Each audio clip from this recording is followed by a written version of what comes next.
50,000 people braved the London wind on Sunday to march from Hyde Park to Westminster and demand concrete action against global warming ahead of the Paris Climate Conference, which begins today.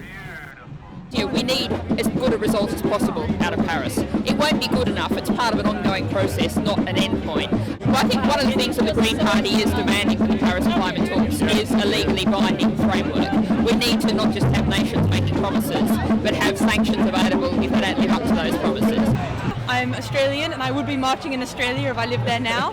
One of the reasons I left was that I work on climate change and that Australia has a truly appalling climate policy. Lots of opportunities in the UK, which has shown real leadership in the past. A lot of the reason people is here today is that we're also missing out on an opportunity. Climate change has the chance to, acting on climate change has the chance to create a huge number of jobs, of giving us a cleaner, safer, more sustainable place to live. We've got a lot of this from the Lambeth Green Party because we believe that the talks taking place in Paris are absolutely essential to our survival on Earth. We're here today to campaign, the Greens are here to campaign for the most vulnerable in Lambeth, but also the most vulnerable in the UK. There's lots and lots of vulnerable people all over the world. So I'm a huge fan of Zach Goldsmith, who's hopefully going to be London Mayor next year, and I love what he stands for.